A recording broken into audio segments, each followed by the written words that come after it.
गहरे जंगल के बीच बसा एक छोटा सा गांव था।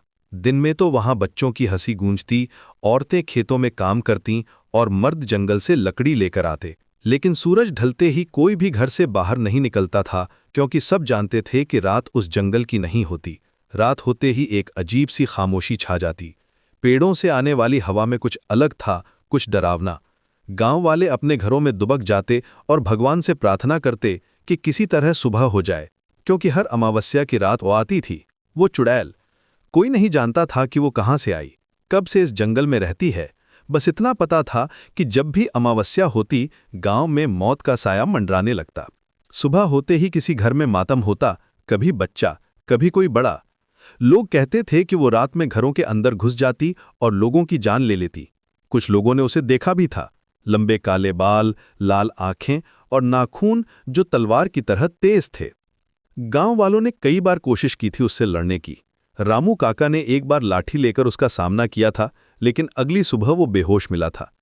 सीता मौसी ने अपने घर के चारों तरफ नमक छिड़का था, फिर भी वो अंदर आ गई थी। इंसान उसकी ताकत के आगे कुछ नहीं कर पा रहे थे। उसके पास ऐसी काली शक्तियां थीं जिनके सामने सब कुछ फेल हो जाता था। गांव वाले हार मान चुके थे और सिर्फ किस्मत भरोसे जी रहे थे। एक दिन गांव के मुखिया ने सबको इकट्ठा किया। अब बहुत हो गया, उन्होंने कहा। हमें कुछ करना ही होगा।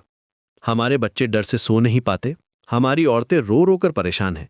हमें किसी तांत्रिक की जरूरत है। सब ने हामी भरी। अगले दिन ही कुछ लोग पास के शहर गए और वहां एक तांत्रिक के बारे में पूछा। लोगों ने बताया कि पहाड़ों में एक बाबा रहते हैं जो इस तरह की समस्याओं का हल जानते हैं। 3 दिन बाद वो तांत्रिक गांव पहुंचा। सफेद कपड़े पहने, माथे पर तिलक लगाए, हाथ में एक छोटा सा झोला। उसकी आंखों में एक अजीब सा तेज था। उसने गांव वालों की पूरी कहानी सुनी और फिर कहा, यह साधारण चुड़ैल नहीं है, इसे हराने के लिए नियमों का पालन करना होगा। उसने एक स्टेप बाय स्टेप प्लान बताया। पहले 7 दिन तक गांव के लोग सूर्यास्त के बाद घर से बाहर ना निकले। हर घर में तुलसी का पौधा लगाना होगा और रोज शाम को दिया जलाना होगा। 7वें दिन अमावस्या है, तांत्रिक ने कहा। उस रात मैं उससे लड़ूंगा, लेकिन तुम सबको बिना डर के अपने घरों में दिया जलाना होगा। डर दिखाया